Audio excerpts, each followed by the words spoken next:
The sin of Ahola and Aholiab. Sino si Ahola at sino si Aholiab? So,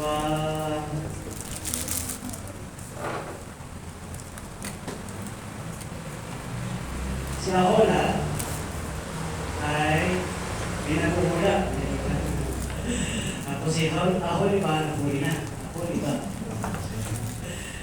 Hindi yan. Okay. So, Ahola is Samaria and Aholiab is Israel. Ahola. Makikita natin yung mamaya. Sa chapter 23 of Ezekiel. Now, hindi ko pinabasa talaga yung buong chapter dahil very graphic. It's very graphic. So, kumbaga may kung rated PG. Rated PG to. Ayan. So, rated PG tong chapter na to. This chapter is rated PG. Doon ba yun naman? Ito na. So, Ezekiel chapter 23. Now, dito sa Ezekiel chapter 23, this chapter is a good deal like chapter 16. So chapter 16 depicts the history of the nation of Israel and its apostasy from the Lord. In both chapters, now, the image is of a prostitute, the nation breaking her marriage vow, and like a harlot turning to others for help. So sa chapter 16 lang, napag-aaralan natin yun. That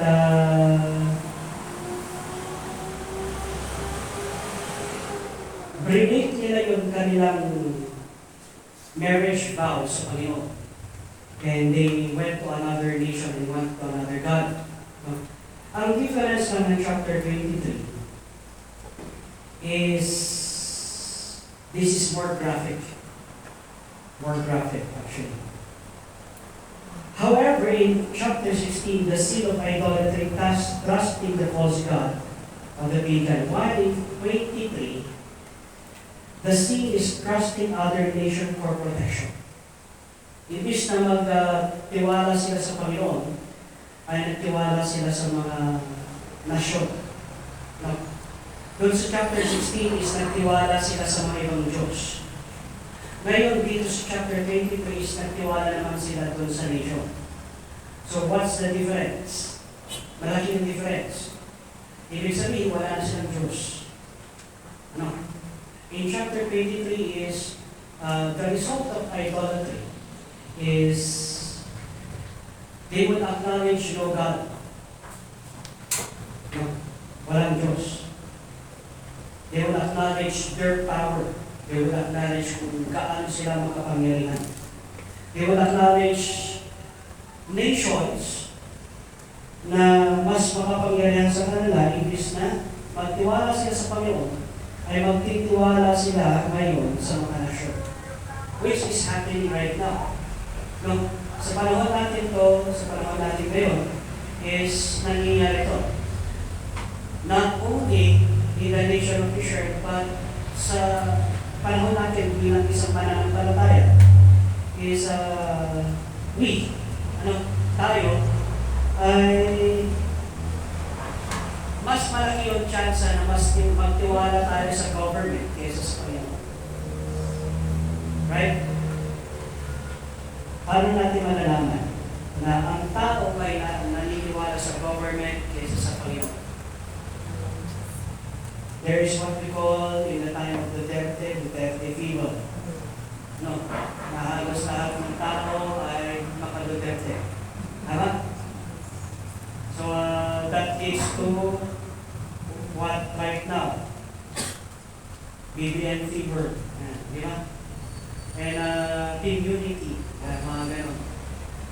Na nakikita natin sa panahon natin ngayon, imbis na magtiwala na sila sa Panginoon, they would trust on the government, they would trust on what they can get sa ating government. And ganun din ang nangyayari dito. Ganun din ang nangyari dito sa chapter 22. But it is more graphic. In this chapter, you will find both Israel and the northern kingdom, Judah, the southern kingdom, playing a harlot and looking for help from Assyria, Babylon. Napag-aralan natin in the previous chapter that talagang gusto ng Panginoon that David magpasabog siya sa Assyria. No? Pero hindi gusto ng Panginoon na magtiwala sila sa Assyria. Ang gusto pa rin ng Panginoon is magtiwala pa rin sila sa Panginoon.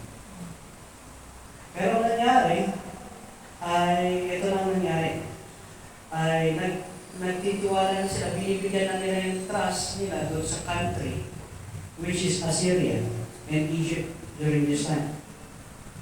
Instead of trusting God to guide them and rescue them. No. In our life, ano ang mas pinagkakatiwalaan natin sa ating buhay at this time? Yung electric fan, para hindi tayo ma-stroke. Or ano? Tama? Ano ang mga bagay-bagay na mas pinagkakatiwalaan natin ngayon? Marami. Which is, it is not stable. No. Lahat ng gamit, lahat ng material things ay hindi stable. And alam natin yan. No? Alam natin. Kaya ang kagustuhan ng Panginoon is bilang isang mananampalataya is magtiwala tayo sa Panginoon.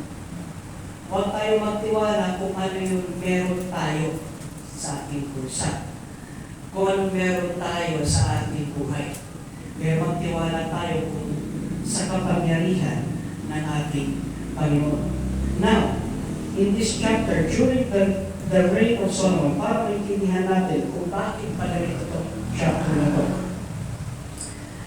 Hindi lang in the time of Ezekiel sila nagkasala. Even in the time of Solomon. No? Sa time pa ni Solomon yan. So, how many years have passed? Maraming taon na nag-pass. At remember, David is the second king. Solomon is the third king. During the reign of Solomon,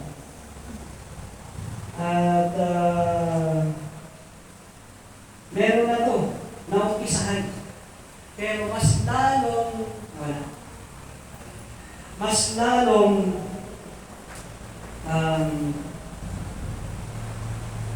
bumaba ang kanyang moral sa kanyang anak na si Rehoboam. Jewish nation divided into two kingdoms. Naalala niyo, the southern and the northern? No? It is during the time of Rehoboam. Yung anak ni Solomon to. Because he had a wrong counsel in his life. Israel and Judah, the northern kingdom of Israel, Samaria, almost immediately abandoned the true faith, started to worship idols, and eventually set up their own temple and priesthood, while the southern kingdom of Judah tried to remain true to the law of Moses. Ang nangyari is, etong northern kingdom, they totally abandoned that. At they worship other gods. Samantalang itong Judah naman, is they still adhere, sinusunod pa rin naman nila yung batas ni Moses, pero hindi na ganun kalakas ang kanilang paniniwala. They have more gods. Hindi lang yung type niya. Things got so bad in Samaria that in 722 BC, God brought the Assyrians to conquer them and put an end to the nation. So, natapos ang Northern Kingdom. No. That's why in the New Testament, makikita natin doon, yung away ng mga Jews sa mga Samaritans. No. It says because of the northern and the southern kingdom. Now, Judah had a few godly kings, who sought to please the Lord, but the nation was gradually disintegrated and was taken by the Babylonians. Kahit meron silang mga konting godly king, ay pababa pa rin yung nasyon. So, ganun din pagdating sa buhay natin bilang isang mananampalataya. When the Lord is not the king of our lives, kung ang Panginoon ay hindi siya hari ng ating buhay, we would gradually go down and go down and go down sa ating Christian life until the time that you would find yourself not believing God anymore. Can that happen? That can happen. No. May natanong sa akin. Sabi na ang backslider ba ay walang paniniwala, walang pananampalataya, o meron pa rin silang pananampalataya? Anong sagot? Meron ba? Meron. No, meron at meron. Ang backslider ay meron pa rin paniniwala at meron pa rin silang pananampalataya. Kaya in the book of Revelations, chapter 22, makikita natin ito. Or in, sabihin natin, I will take away the name in the last book of life, in the last chapter, ay ang tanong doon is may paniniwala, may pananampalataya ba rin? Wala. Diba? So, from the very start, wala. Yung explanation iba. Pero titingnan natin in the chapter 22, iba yun. Hindi dapat yung ginagamit ng passage of scripture to. Dapat yung Matthew chapter 7. Yung story of depart from me, ye cursed into everlasting fire. So, prepare for the devil and his angel. Ibig sabihin, is from the start, ay hindi talaga siya naniwala sa Panginoon. So how can we determine, how can we know that a person is just backsliding and a person has no faith?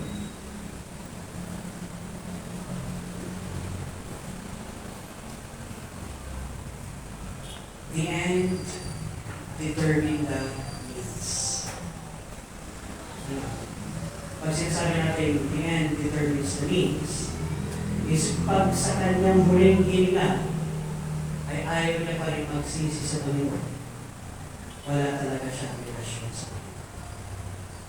Pero pag sa kanyang huling hininga, at humingi pa rin siya ng kapatawaran sa Panginoon, that means that he has a relationship with God.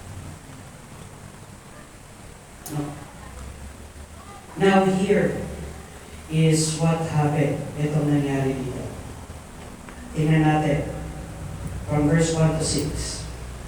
Ahola represents Israel, whose capital was Samaria, while her sister Aholiba is Judah. Pero doon sa iba, makikita niyo doon sa ibang commentaries, Ahola is Israel and Aholiba is Samaria. So here, o kaya papalitan nila yung letter A ng O. Oholiba. Ohola. Oholiba. Pero dito is Ahola sa ating scripture. Now, anong ibig sabihin ng Ahola? Hindi ito yung greeting ng Hawaii. Hola! Ito yung sinasabi natin, Ahola means her tent. While Aholiba, ang ibig sabihin dito is, my tent is in her. Okay? Bakit napaka-importante ng tent? Remember John chapter 1 verse 1? Ano sabi doon? In the beginning, God created. The beginning was the word. In the beginning, God created heaven and earth. Okay. In the beginning was the Word, and the Word was with, and the Word was, verse 14, and the Word dwelt among men, and we beheld His glory, the glory as of the only begotten Son, which is who? Jesus Christ. Pag sinabi doon, and we beheld His glory, chapter 14, and He tabernacle. Ibig sabihin, He made His tent. He made His tent. Kagaya doon sa nation of Israel noong time ng Exodus. He tabernacle. Ibig sabihin, He made His tent. No, nagpagawa ang Panginoon ng tabernacle. Nagpagawa ng Panginoon ng templo. Pagdating sa atin, ano ang templo ng Panginoon? The temple of God is the body of the Christians. No? Itong katawan natin. We are the temple of the Lord. So pag sinasabing templo, it is in the Old Testament times na this is the tent of the Lord. No, ito ay tent ng Panginoon. Now, in this sense, dito sa Ezekiel, is Ahola, which is Samaria, her tent, while Aholiba means my tent is in her. Ano? Imbis na, tingnan nyo, imbis na si Jerusalem ang magbibigay ng protection, no? Si Samaria ang magbibigay ng protection sa sense na yun. Which is wrong. No, which is wrong. Now, tingnan ito. Kaya in this chapter, we would learn how God sees our sin of unbelief, worry, and doubt. Paano ba tingnan ng Panginoon ang sin ng unbelief, ang sin ng pag-aalala, at ang sin ng, anong Tagalog yung doubt? Pag-aalinlangan. No. The sin of unbelief, hindi paniniwala. The sin of worry, pag-aalala. And the sin of doubt, pag-aalinlangan. It is a big deal with the Lord. Big deal to sa Panginoon. The sin of unbelief, worry, and doubt is a big deal. But to us, it is just a little sin. Sa atin, maliit na naman yan. It's not big. Bilang sa mananampalataya, parang maliit na naman ang doubt. Pero there are many passages in the Scripture that assures us to have no doubt, no worries, not, sabi, believe. Ano? And bakit kaya? It means na talaga sa pagdating sa Panginoon, na napakaseryosong kasalanan ang tinatawag natin sin of unbelief, sin of worry, and sin of doubt. Ilang passage of Scripture na kaya mong i-recite ngayon regarding sa doubt, worry, and unbelief? Okay, sige, simulan natin ang konti. Proverbs 3:5. Trust in the Lord with all thine, and lean not unto thine own understanding. In all thy ways acknowledge Him, and He shall direct thy paths. Diba? Jeremiah 33:3. Ito yung mga familiar na mga verses. Call unto me, and I will answer thee, and show thee great and mighty things which thou knowest not. Diba? Ano ba? Marami. Kung titingnan natin from passage from Genesis to the book of Revelation, There are thousands of passages of scripture and verses that caters to the sin or that caters to the belief. Now, maniwala ka, nothing is impossible with the Lord. Do not worry, do not doubt. Pero tayo mga tao, we as a man, we as a human, tends to doubt every day. Tama? Every day tayo nagda-doubt. True? Minsan kung may scenario, you doubt. Every time that a scenario comes, you doubt. Every time a scenario comes, you worry. Every time a scenario comes, pwede mabuo yun ang belief. Kaya ito ng Panginoon. No? Now here is the Lord seeking this kind of sin. Tingnan natin kung paano tingnan ng Panginoon ito. The northern kingdom of Israel had its own sanctuary and priesthood in Samaria, as well as idols and shrines throughout the land, but was her tent and not the Lord's tent. However, the Mosaic law was still held to Judah, even though not always obeyed, and the Levitical priests still served the temple that Solomon built by God's direction and authority. Looking at Jerusalem, even with all her sin, the Lord could still say, my tent is in her. Pero in this passage of Scripture, ito yung sinasabi natin, ikabut. That glory had departed. Kabut is glory. Ika, it means it had departed. Ikabut. The glory had departed from the temple in chapter 9, verse 3, and in chapter 11, verse 22 to 23.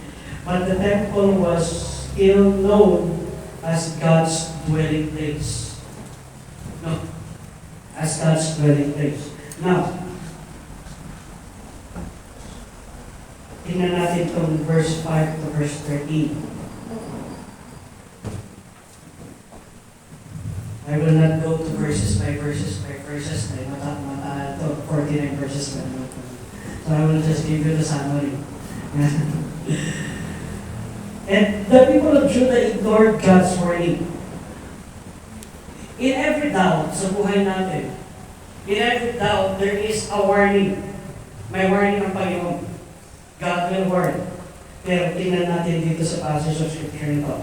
Both Israel and Judah were positioned in such a way geographically that the political tension among the larger nation and empires, Egypt and Assyria, Babylon, affected them drastically. Alam nyo, sa gitna sila. This is Egypt, this is Assyria. No?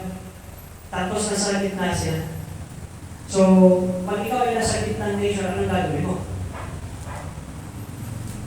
Who are you going to trust? Of course, you will trust those, ang titignan mo dito is kung sino ang may mas malakas na military power. Tama? Yan ang ginawa ng nation of Israel. Kaya nga sila na-divide. The northern trusted Egypt and the southern trusted Assyria. Huh? Now, that is just a normal scenario. Pero kung titingnan natin dito, that is not what God wants. Israel and Judah were often the bridge over which this nation marched their armies, and it was impossible for the Jews not to take sides. It is impossible. In the days when the nation was united, King David trusted the Lord to help him defend and deliver his people, but King Solomon's policy was to make political treaties to guarantee peace. Anong ginawa ni Solomon? He married a lot. He married he married in a political sense. This why, ito yung dahilan kung bakit marami siyang asawa. Ilan ang asawa ni Solomon? 700. Ilan ang kanyang concubine? 300. 1,000. Paano niyo matatapos yun sa isang taon? Yung problema ng mga iba. Pero hindi, it's just a political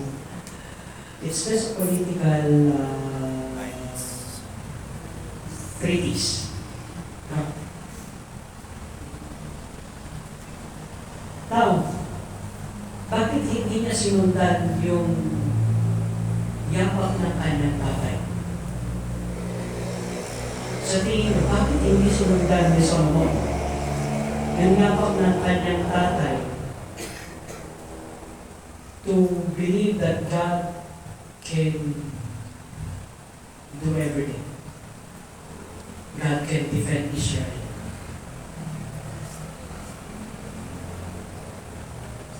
Is that because he's wise? Because Solomon is the wisest king?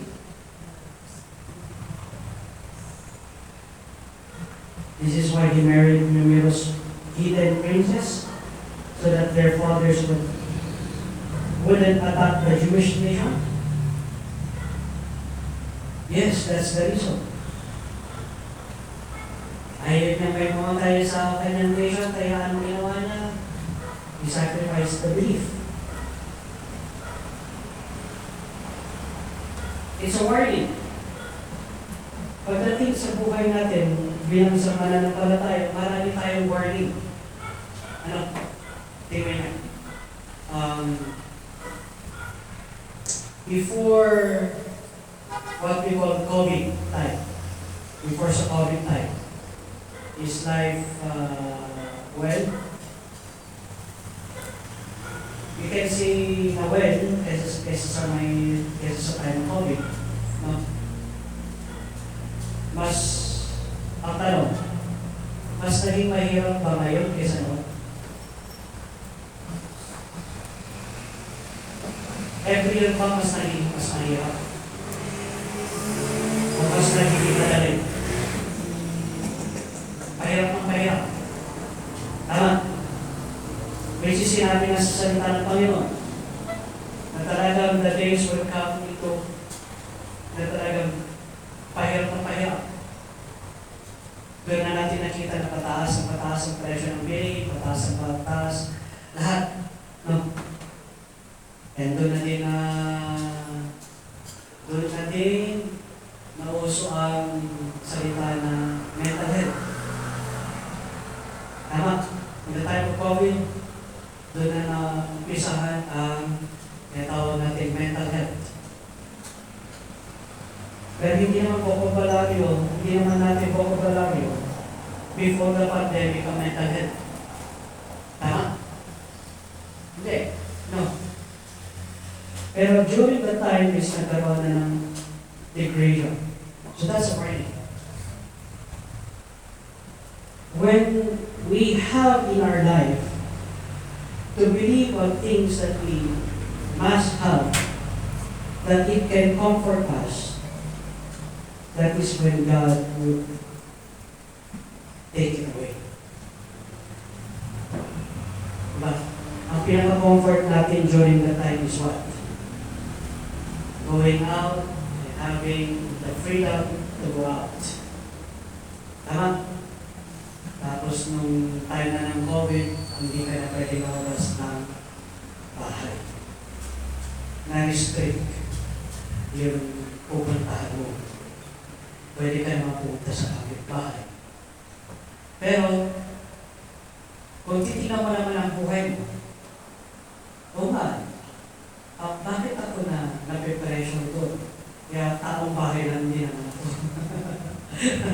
Kung taong bahay ka lang din naman, bakit parang na-pressure ka? Di ba? Na hindi lumabas. Right? Because of what we call the bombardment sa media. The bombardment sa media. Now that is God's wording. Here, ang Judah and Israel had ignored the warning. Ibig sabihin is, tapos na yung warning stage, ito na yung judgment stage. We are already entering into what we call judgment. Hindi ka na pwede mag-repent. There is a time. No. There is a time in the life of man na bibigyan siya ng Panginoon ng panahon to repent.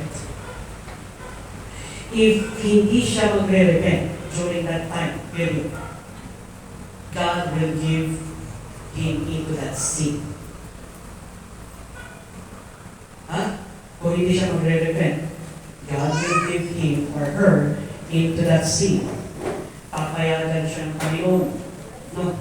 It doesn't mean na tinotolerate siya ng Panginoon. Ang ibig sabihin niya is hahayaan siya ng Panginoon to wander around. And until the time na he is wandering around, ano mangyayari sa kanyang buhay? He will find himself or she will find himself already in big trouble.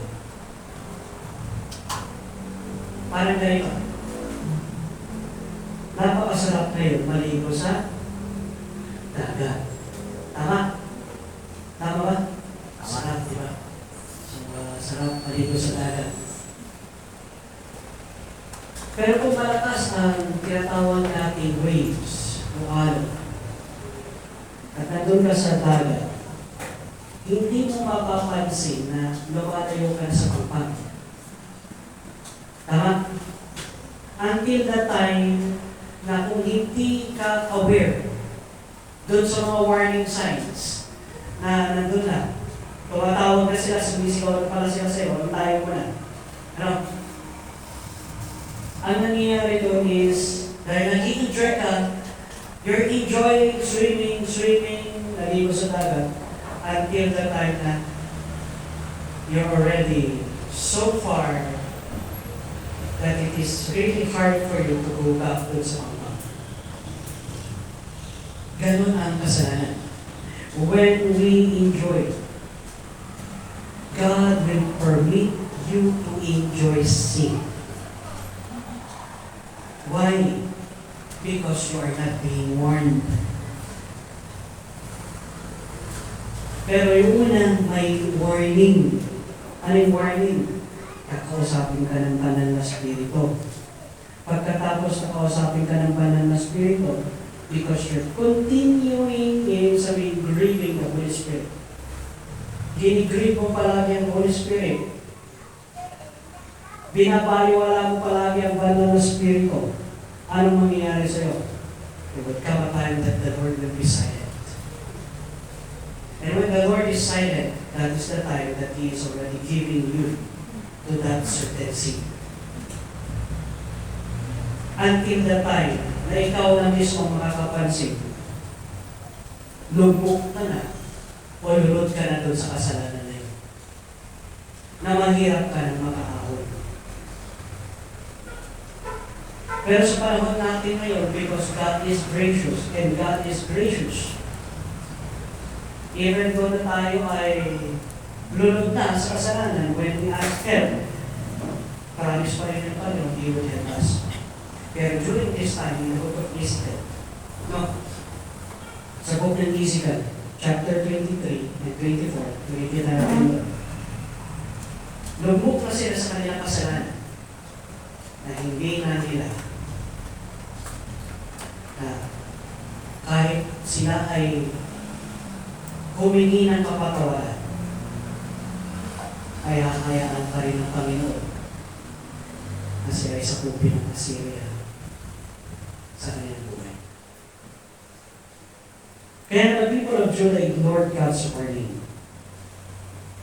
Kaya tandaan natin, sa ating buhay, merong mga warning signs. Okay. Ano ang warning signs ng ubo? Namangati. Di ba?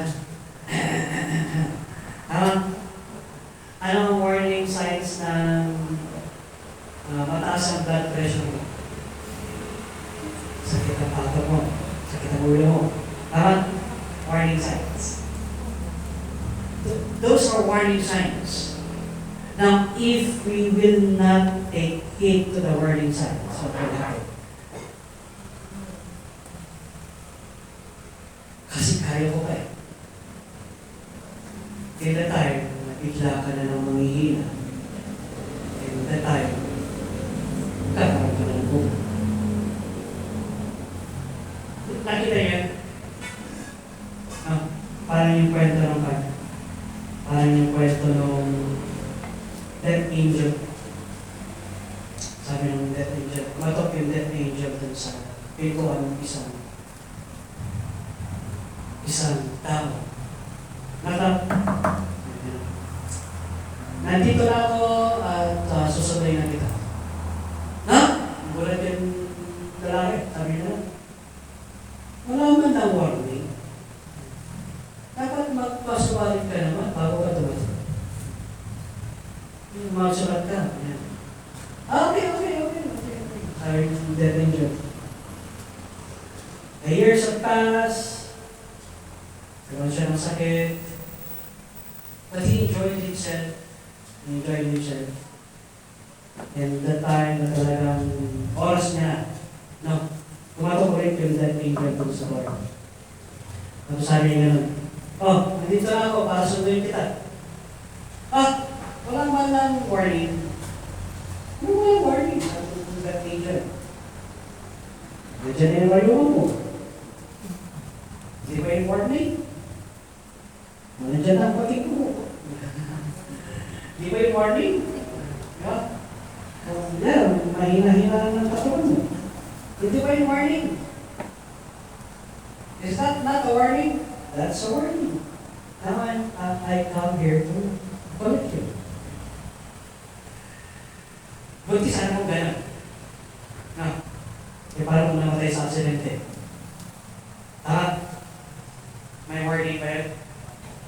Meron. Meron pa rin. Diba? Bago ka mabangga, ang pangyari ng sasakyan, kikita mo na. Magpa-flashback na yung buhay mo. Yung parang bumagal yung buhay mo, naalala mo pa lahat. And it happens only in a few seconds. Nabigla ko naalala. And right there and there, masaya pag nakatulog ka. Samaria had no true faith in the living God. So she looked to the Assyrians to help her. The picture here is of that the prostitute seeking a lover to care for her. And the language is quite graphic. Nabasa niyo naman. Napaka-graphic ng kanyang mga words. No? Kaya ito yung passage of the chapter in the scripture that is rated PG. Chapter 23 ng Book of Ezekiel. Yan. Rated PG yan. So yun. Samaria not only welcomed Assyria's soldiers, but also Assyria's idols and religion to the northern kingdom became a strange and mixture of Josiah look and Assyrian idolatry. So to punish her, the Lord used the Assyrians, her lover, ng kanyang pinagkakatiwalaan to conquer her but put an end to the northern kingdom.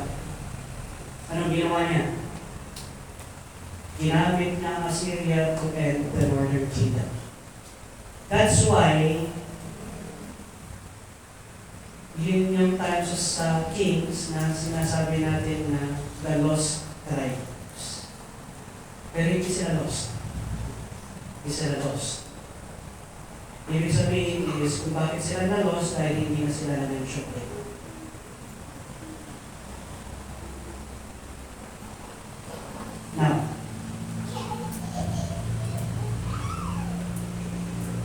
Kaya nga, bilang isang mananampalataya, dito, tingnan natin. The leaders of Judah knew what had happened to their sister kingdom in order, and why it happened. Pero anong ginawa nila? But they didn't take the lesson to heart. Alam na nila nangyari yun sa Northern Kingdom, pero ayaw, naniwala lang sila, pero hindi naman nila talagang sineryoso. So ano ginawa ni Judah? Judah also made alliance with the Assyria and fell in love with the handsome soldiers in their beautiful uniforms. No. Yun yung picture dito sa Ezekiel. Instead of looking to the Lord to protect them, mas din nila yung gwapo. Ay, gwapo ito. Kaya kong protect ito. Kaya mahirap nga yung love sa gwapo. Sabi nga na Andrew, humarap ka na. Medyo ka yan. Hanapin mo yung gusto ng Panginoon. No. Hanapin mo yung gusto ng Panginoon, hindi yung hanapin mo yung ito yung character na gusto ko. Hindi. What the Lord wants in your life. That is more important than character. Okay. Ito ba, Lord, gusto mo sa akin ito? Ibibigay naman yan ng Panginoon. Yan. Pero kung na-inlove ka lang dahil maganda, dahil gwapo, tapos ano mangyari sa'yo? Yung pala ibibigay sa'yo is dalawang buwan na ang ibibigay sa'yo.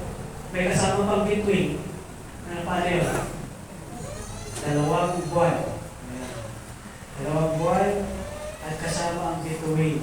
May hilo ka na, tarikita mo yung between. Nagtataka ako sa cartoons, bakit, di ba pag sinampal sila is, bakit doon sa cartoons is may mga between na mga ganap? Totoo pala yun? Oo, totoo pala siya na pag bigla kang sinampal, at bigla kang sinapak talaga, makakakita ka talaga ng between. Hindi totoo yun. Nangyari sa akin yun nung bata ako. Doon ko na-realize, totoo pala yun sa cartoons. Kaya may isang bata, bigla akong sinapak, sa Ilocos siya. Nagpakasya ako sa Ilocos. Bigla akong sinapak na gano'n. Pagkasapak sa akin gano'n. Ayun, kita nga akong dito. Okay. Kaya totoo pala yun. Now, kaya pag ang pinaka ko sa iyo ay between, mag-isip-isip ka. Right? At kung ang pinaka ko sa iyo ay buwan, depende yun kung new moon o full moon. Yan. Baka half moon sa new moon. Yan. Delikado ka. Yan. So they fell in love in their beauty. Ano nangyari? Instead of looking to the Lord to protect them, the people of Judah looked to their powerful neighbor for help, but they proved to be broken reeds. Anong nangyayari sa ating bansa, kahit sa ating bansa, kahit sa ating panahon ngayon? Saan nagtitiwala ang Pilipinas? Sa Amerika. Tama? Nagtitiwala ang Pilipinas sa mga malalaking bansa. Tama? And yet, we are called the Christian nation in Southeast Asia. The only Christian nation in Southeast Asia. And yet, we don't believe that God can, what? Protect us and do everything for us.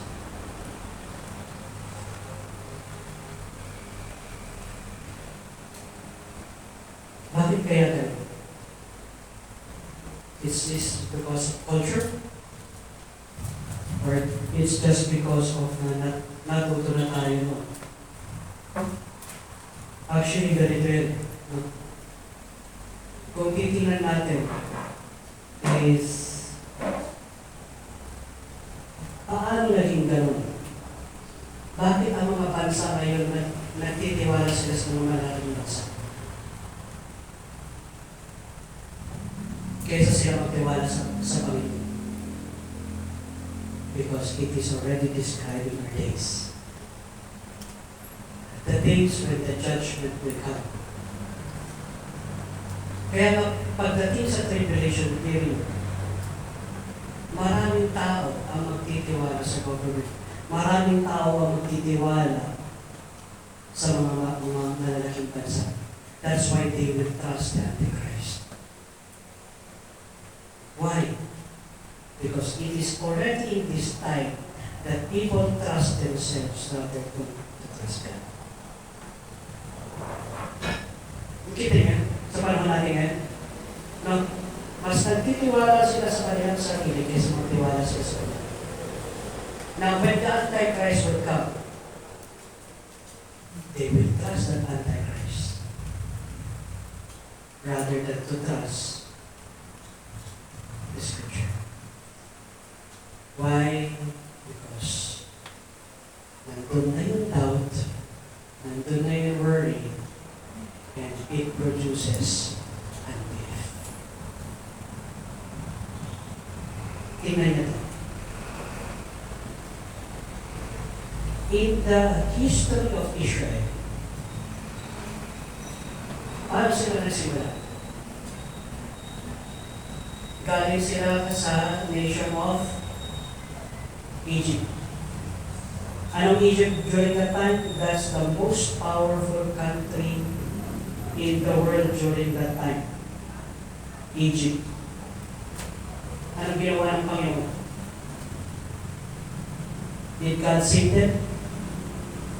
Did they raise their hands in battle sa mga Egyptians?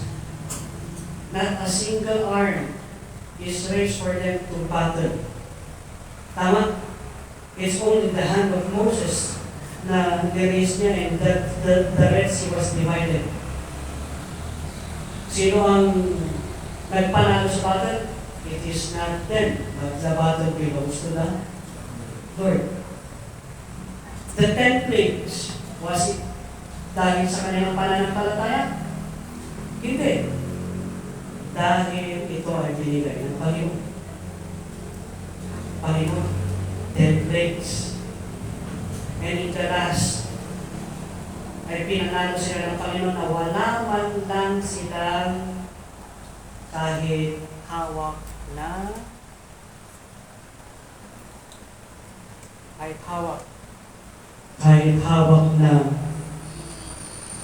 espada. Kaya kung iisipin natin, kung titingnan natin, bakit hindi nila gawin yun? In the time of Assyria and Egypt, na pinagtignan sila. The reason why is they already believe in many gods. Alam nyo ang result ng paniniwala sa maraming Diyos? At the end, you will not believe any God. Di ba? Ganon ang magiging result nun. Kung marami kang Panginoon, ang mangyayari sa'yo is mawawalan ka ng Panginoon at the end. Kaya nga, sa ating bilang sa mananampalataya, we only have one true God. One God. Iisa lang ang ating Diyos. Bakit? Dahil isa lang dapat ang ating pagkakatiwalaan sa ating buhay. Now here, the people of Judah sinned even more than Samaria. That is found in verse 14 to 21. Anong punishment nila? God's punishment of Samaria and His miraculous deliverance of Judah should have brought the people of Judah to their knees in gratitude and dedication. Pero hindi ang nangyari, hindi yun nangyari. But it did not happen that way. Hezekiah began to what? Fraternize, no? With the Babylon. Ibig sabihin, nakikampi siya sa Babylon na. A nation that was growing in power as they had admired the Assyrian armies. So the rulers of Judah began to admire the power of the Babylonians. Oh, ang ganda ng kingship ni Nebuchadnezzar, ang ganda ng kanyang pamamahala, ang ganda ng kanyang patakbo sa government. Supposed to be the nation was run by God, but now it is run by man. Now King Jehoiakim asked Babylonians' help to break the power of Egypt. And this only made the Judah a vassal state of Babylon. Ibig sabihin ng vassal state is maliit lang. Imbis na sila, what the Lord wants is for them to be the emperor during the time. Or sabihin mo na the empire during the time of Israel. Kaya kung magtataka kayo, sa history, walang empire of Israel. There are only 4 empires. Ano yun? First is the Babylonian Empire. Second is the Persian Empire. The third is the Greek Empire. The fourth is the Roman Empire. And my fifth, the Ottoman. Pero bakit walang Israel Empire? Supposed to be in the time of Solomon, magkaroon ng Israel Empire because they are the richest country in the world. Diba? Pero bakit hindi nagkaroon ng Israel Empire? Because during the time of Solomon, pinasok na sila ng maraming Diyos.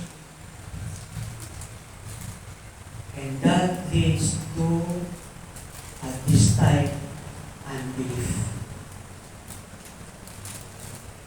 Kaya kung ang isang Kristiyano ay marami tayong Panginoon, o marami tayong idol sa buhay, be careful. Mag-ingat tayo. Kung ang idol natin is ating career, idol natin is ating money, idol natin is ating mga bagay-bagay sa buhay, idol natin is, priority natin is itong mga bagay-bagay na ito, yung peace of Panginoon, you need to be careful. Why? Because there will come a time that you would not believe what God can do anymore. Kaya ito yung warning. That's the reason why the Lord needs to come at this time and at this generation. Alam mo bakit? Na kailangan dumating ang Panginoon at this generation? Because in this generation, we all have many gods. Marami na tayong Diyos ngayon. Ano yun? Number 1, the Diyos is technology. Diba?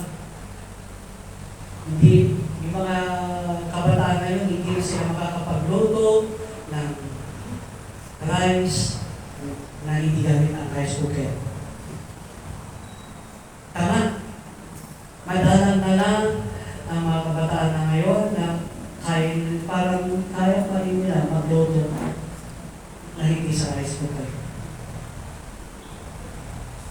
Naalala ko, may naalala ko sa rice cooker na. So, ang rice cooker na, so, nilagay siya ng bigas. Tapos nilagay na lang doon yung, nilagay niya lang, pinatong niya lang. Hindi niya nilagay lang tubig. Nilagay niya lang yun. Tapos nilagay niya lang. Pagbukas namin, bakit sa loob yun? Naging kape tuloy. So, kasi niya, ang rice cooker, steam rice cooker na mag-provide ng water. What happened? Technologies would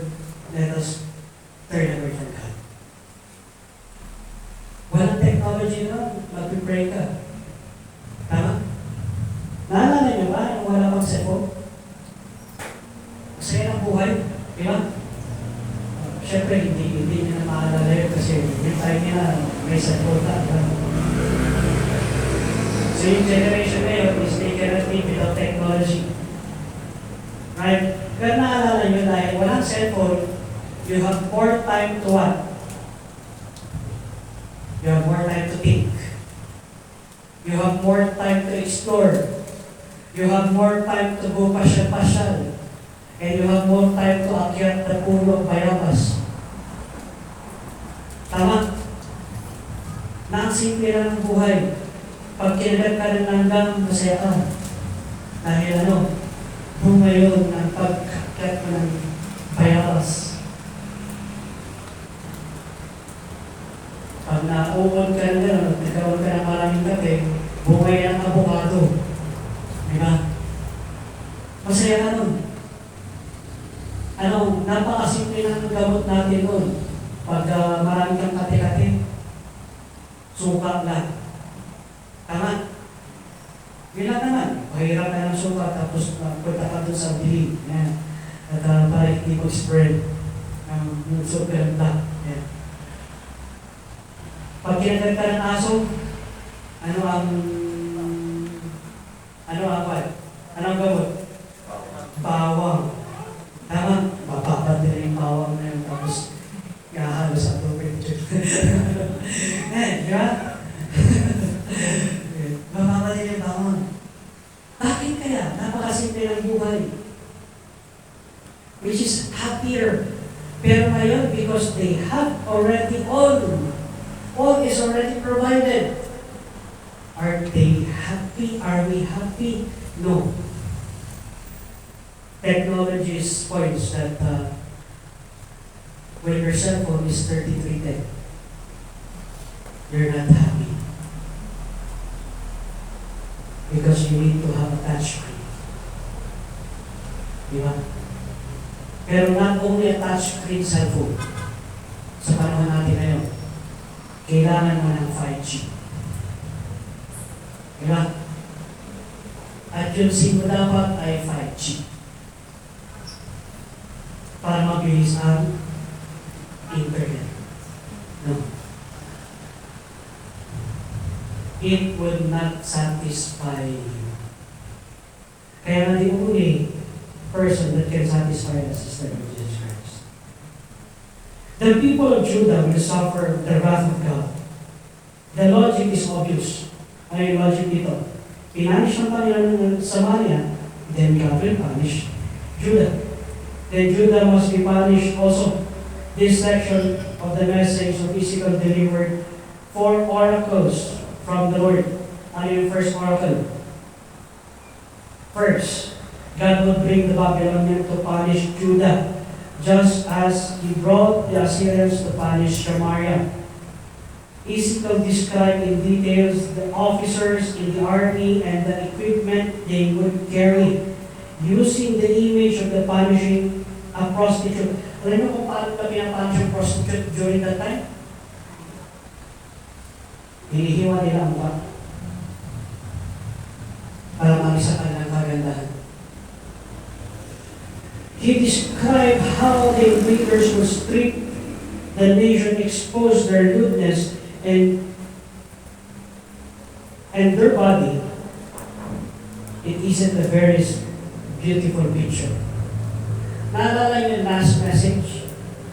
The nakedness ng Panginoon. When they already exposed the nakedness ng Panginoon, now the Lord will expose their nakedness. In-expose nila yung nakedness ng Panginoon. Ngayon, this chapter na to, Panginoon ang mag-expose ng kanilang nakedness. I remember one story na pinito sa akin. May naghamon kay Satanas. Sabi niya naman, di ako kaya i-possess ni Satanas. So, ano yung ginawa dun sa tao na yun? Ang ginawa doon sa tao na yun, ay may na-possess. At hero siya. Babae ko. Sabi niya ngayon, kaya mo yan. Nakita niya umiikot na yung ulo ng tao. Kita niya talagang process. Yung tao, anong nangyari? Lumipat sa kanya, yung demonyo. Lumipat sa kanya, yung demonyo. Alam niyo ginawa ng demonyo sa kanya? Pinahubad si David. Pinatakbo siya sa sudan. Pinatakbo siya doon sa bayan na nakahubad ng David. Possession. Because hinamon niya yung demonyo. Lesson learned. Huwag niyo mahamunin yung demonyo. At talagang matatalo kayo. They're much older than us. They're much older than us. They know the verse more than us. And they know the Bible more than you. Yan. So huwag niyong hamulin. Kaya ang sabi ng Panginoon, trust the Lord. Now, itong ginawa ng Panginoon sa kanila, they come naked. Ang ibig sabihin nun is, when we say naked, is as if wala na sila pagmamayari sa buhay. Pero kung ikaw yung tao during the time na napakataas mo sa Juda tapos sinakop ka ng Assyria sa isang pala, nawala lahat. Nawala lahat. Pangalawang oracle.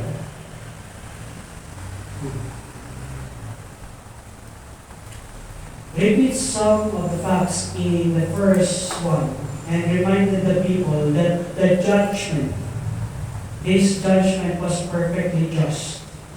Karapat-dapat lang. At one time, Judah courted the friendship of Babylon, but now they hated the Babylonians. Yet God allowed the people to hate, to ravage their land, and destroy Jerusalem and the temple. Yung pinakamagandang templo nila ay sinira ng mga Babylonians. The temple that is plated with gold. Pero magkaroon ka ng church tapos plated with gold. Ano gagawin mo? Pag nagkaroon ka ng church na plated with gold, marami kang security guard. Of course, di ba? Kasi pwede lang tiktikin doon. At anong gawin nila? Di ba? Ibenta nila.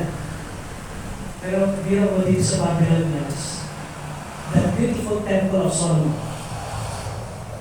na binuild for the worship sa Panginoon was destroyed.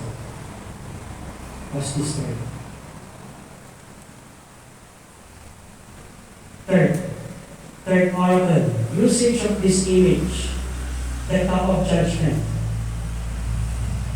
The cup, in verse 32 to 34. Uses the image of the cup of judgment, a familiar image in the scripture for experiencing suffering. Kikita natin ito sa Lord's Supper. No? Na when you take this cup, the cup of suffering, is isa yun sa cup, sa Sefer. The cup he hands then will be enlarged and deep and filled with the wrath of the Lord, and they will have to drink it, the cup of suffering. Kaya nga, ang Panginoon, sabi niya sa John chapter 17, let this cup pass from me. Ano? Because that is the cup of judgment, the cup of suffering. Lord, I will suffer. The only suffering that Jesus will have during that time is He will be separated sa Panginoon. And that is the most painful experience the Lord Jesus Christ could experience. To be separated sa Panginoon. Ganun din pagdating sa atin. No? When we are already experiencing what we call the cup of suffering. We are experiencing what? We are already being warned. Malawaliw ka na sa Panginoon. That's why suffering comes. Maganda sana itong ring. Diba? Sa marriage is lahat nandun ay may ring. Marriage ring, suffering. Diba? And the more na makikita mo dyan is ganun din pagdating sa Panginoon. The more we suffer, the more na mas magiging close tayo sa Panginoon. Pero dito yung suffering kasi yung suffering of punishment. Na anong mangyayari sa kanila? Lalayo sila sa Panginoon. Imagine nyo naman yung 7 years tribulation period. Tama? Can you imagine the 7 years tribulation period?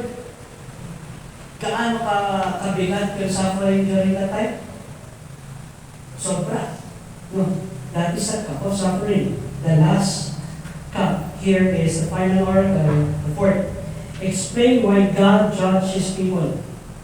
Bakit i-judge ng Panginoon? Because they had forgotten Him. Nakalimutan na nila si Lord. Bakit nila nakalimutan si Lord? Nagsimula sa maraming Diyos. Nagsimula sa unbelief. Nagsimula sa doubt. Pumangalawa ang worry. Pumasok ang unbelief until the time that you have already forgotten the Lord. Yun ang nakakatakot sa isang mananampalataya. Pag nakalimutan niya na mag-pray, nakalimutan niya ng magbasa ng Bible, nakalimutan niya ng ligtas siya. Basta pwede ba yun? Pwede ba yun sa isang mananampalataya na makalimutan niya ng ligtas siya? Pwede yun. No? Kung tatanungin mo na siya, ligtas ka ba? Sabihin niya, ewan ko. Bakit? Dahil namuhay na siya sa doubt, namuhay na siya sa unbelief, at ang pinakahuling step nun is wala na siyang paniniwalaan. They had forgotten the Lord. And casting behind their backs, and rejected Him and left Him out of their thinking living. There is no fear of God before their eyes. Wala na silang takot sa Diyos. Hindi na nila nakikita ng palo ng Panginoon yung nangyayari sa buhay niya. Hindi. Trial lang to. Kaya kung titignan niyo sa Romans chapter 3 verse 18, there is no fear of God before their eyes.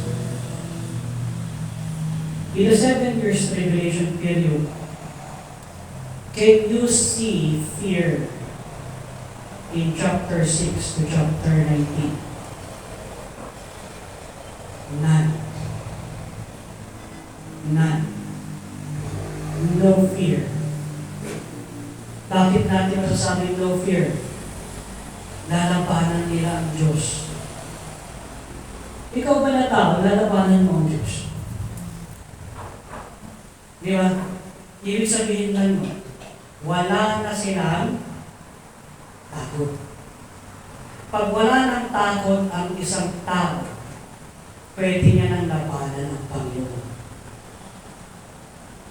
Gusto niyo mangyari yun niya? Of course, ayaw natin. Then stop worrying.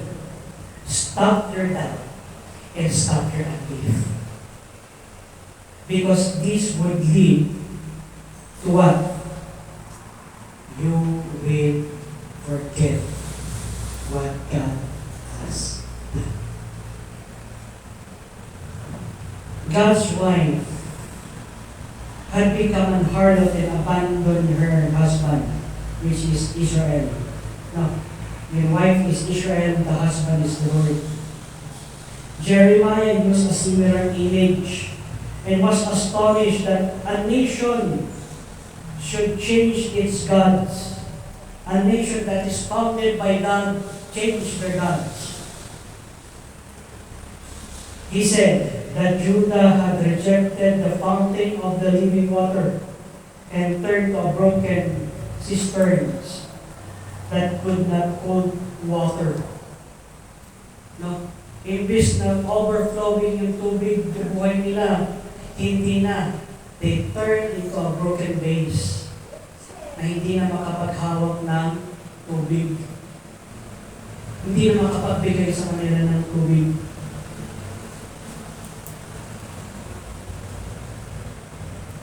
Nakikita ba yun natin sa panahon natin ngayon? Lack of water. Kailan nagsimula ang lack of water? Ano yung kailan? Last year pa, na dry na yung River Euphrates. Makikita na natin, actually, at this time, totally, hindi naman sila totally dry, pero 90% of the River Euphrates is already dry. 90% ng River Euphrates is already dry. The largest river in the world is dry. 90%. Huh? Is that in the Bible? Yes. Huh? Tapos, here comes yung tag-init, here comes ang taas ng weather natin, init ng panahon. And dito sa Baguio at dito sa Benguet ay nakaka-experience na din ng drought. Tama ba? Why? Because God is already preparing the world, God is already preparing the earth for the 7-year judgment.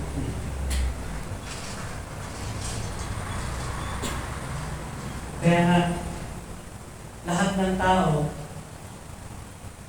ngayon ay nagdadasal ng ulan. Lord is great. Pero pag tag-ulan, stop the rain.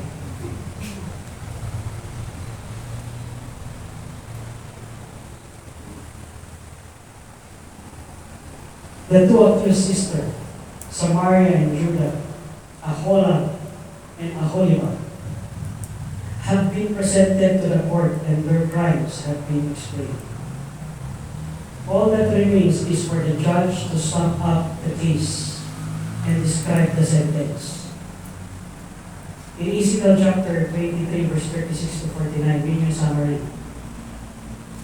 Neither Samaria nor Judah has any defense, and they can take their case to the higher court. Bakit? Because it is already God that is judging them. God's verdict is true and final. Ezekiel's include Samaria in summation so that Judah can say that God's judgment of the northern kingdom was unjust. All the evidence was presented and there could be but one decision. Ano yung decision? Guilty as charged. They're all guilty. So pag guilty, anong mangyayari? From God's viewpoint, Judah was nothing but a worn-out adulteress soliciting his lover, and their sin was something his heart couldn't accept. Hindi na matanggap ng Panginoon. Ganon din ang kasalanan na nangyayari sa ating mundo ngayon. Nakikita na natin na parang hindi na matanggap ng Panginoon. Kaya nga, ito sinasabi natin na when the fullness of the Gentile is come in. Paano natin masasabi fullness of the Gentile was come in? Kung lahat na ng problema sa mundo ay sinisisi na nila sa nation of Israel. Kasalanan ng Israel kung bakit nagkakaroon ng doubt. Bakit?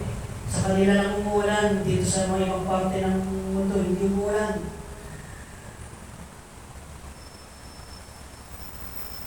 Di ba? Na-imbis kasalanan ng mga tao, sinisisi na nila sa mga anak ng Diyos. Kaya anong nangyayari in the news right now? Many persons are already turning away from the Lord. Turning away from God. Turning away from God. Believing that yung job nila is stable. Their job can provide for their needs. Let us remember, our job is given by God. And the only person that can provide each need is God. Nothing else, nothing more. The law of Moses called for the adulterers to be stoned. Yun yung dapat na mangyari sa nation of Israel. They should be stoned. And murderers to be put to death probably by stoning. Judah would be punished for adultery, prostitution, and shedding of innocent blood. Ano itong shedding of innocent blood? Abortion. Her sin would find her out. Stoning in the scripture is a capital punishment in the nation of Israel. Alam mo bakit capital punishment? Kasi ganito ang gagawin ng Panginoon in the end days. The week Jesus was betrayed, He said, "Not one stone will be left upon another because you did not recognize the day of your visitation." Anong nangyari sa temple in AD 70? Not one stone was left. Not one stone was left. The full temple judgment fall on Jerusalem AD 70. And that very favor in the book of Revelation, there's one key judgment in the book of Revelation chapter 16 verse 21, which is hailstone of 100 pounds each. Sino bumabato doon? Sino nagbabato ng hailstone? Panginoon. Alam niyo ba? Natutuwa tayo pag may tinatawag tayong, may babasag na asteroid dito. Ano? Di ba alam na punishment?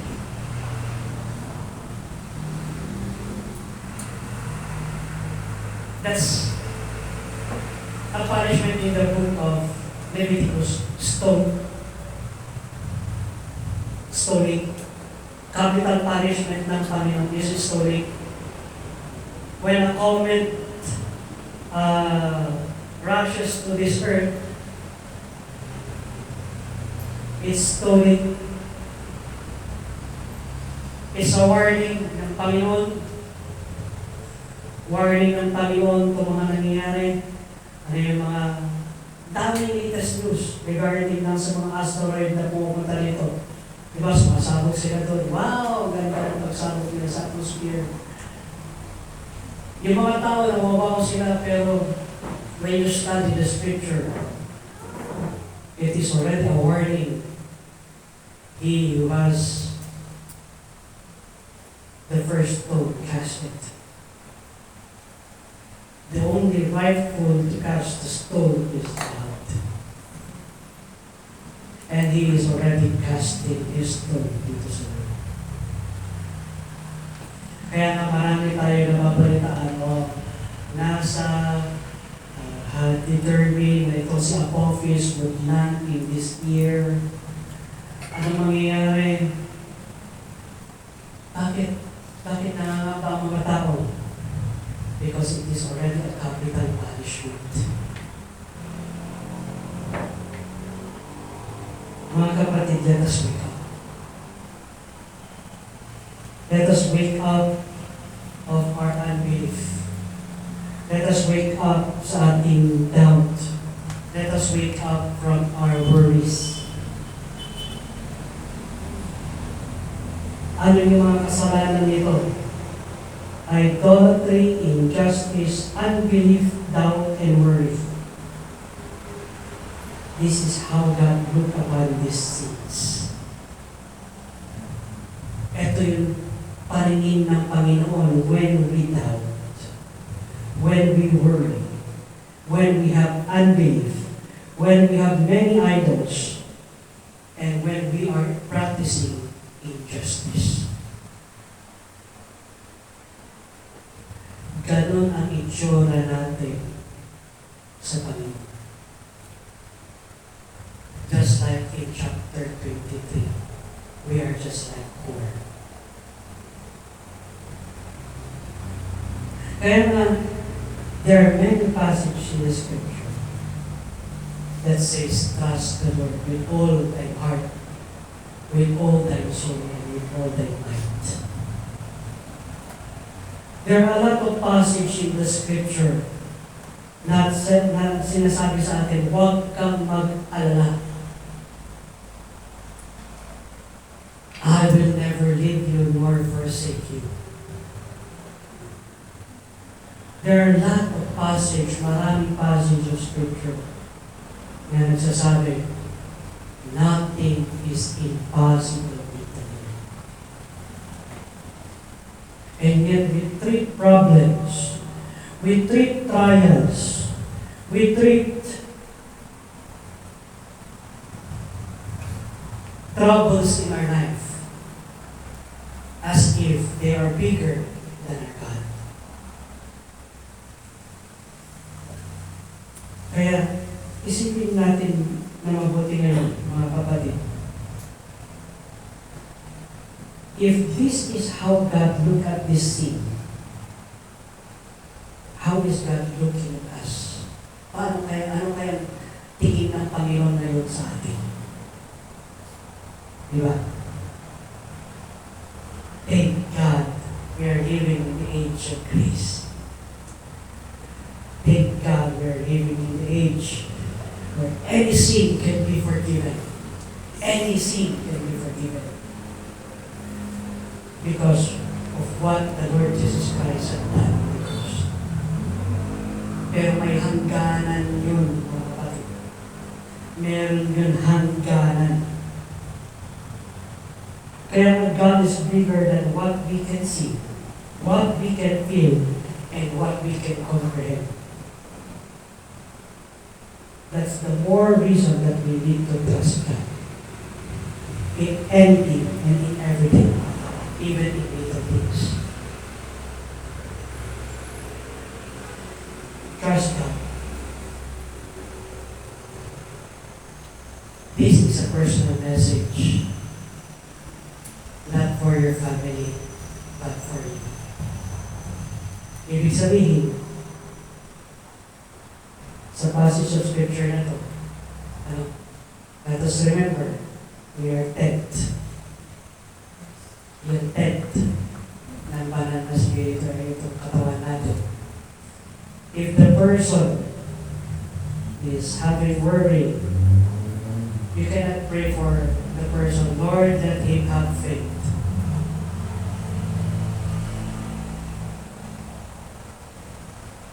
Ang pwede mo lang ipag-pray sa kanya, Lord, correct him. Correct his doubt. Correct his worry. Correct his unbelief. Hindi mo pwede ipasa yung pananampalataya mo sa kanya. Ang pwede mo lang gawin is panalangin siya na magkaroon din siya at pareho ang pananampalataya.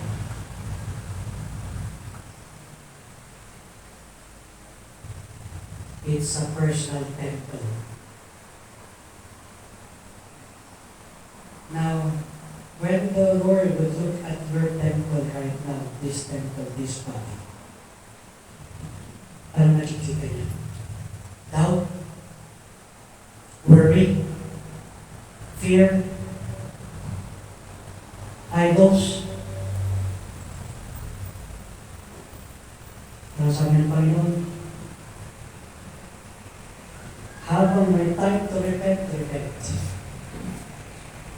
Because there will come a time the word repentance would be obsolete. With every head bowed, eyes closed, let's just ponder upon the message this time.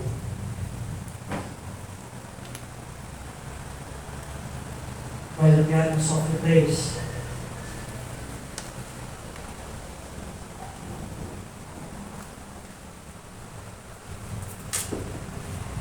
are there doubts in your life today?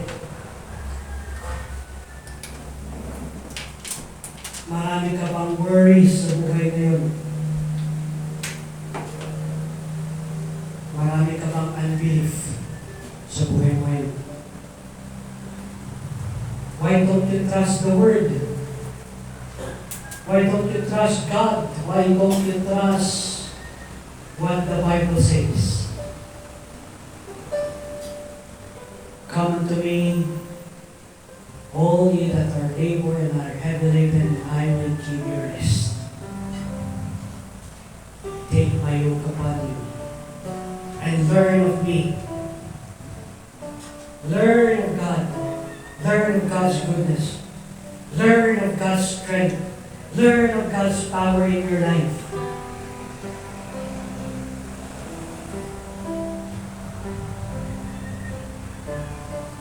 The only words that the Lord wants for you today, if you have this doubt and you have this worry and you have this unbelief, save me.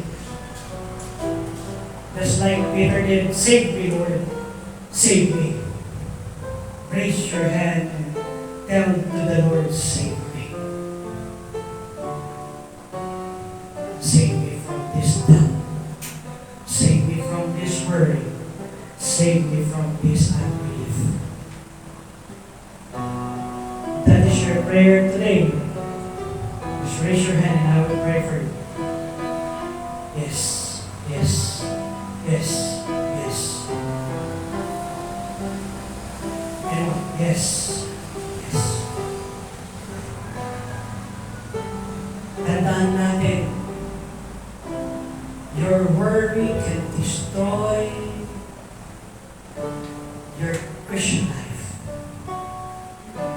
Your doubt can destroy the happiness in your Christian life.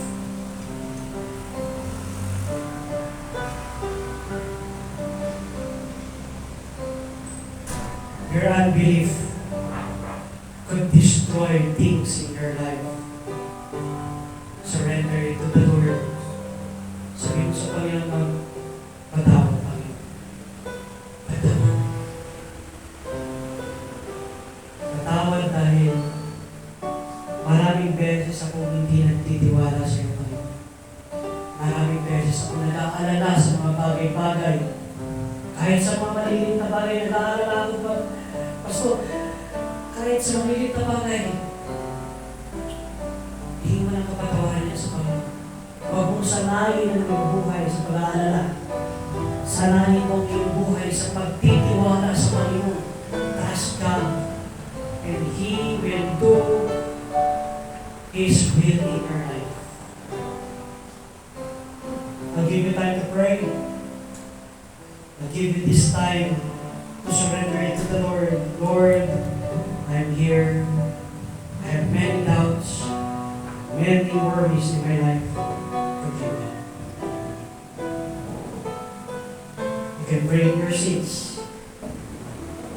I give you time to pray. Lord, patawad.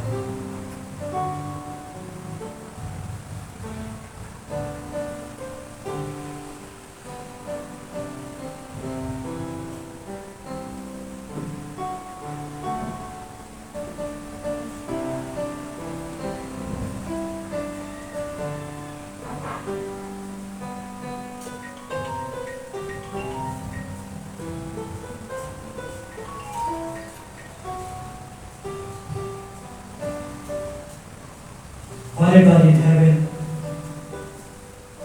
nakita mo ang aming buhay, Panginoon. Nakita niyo ang aming puso.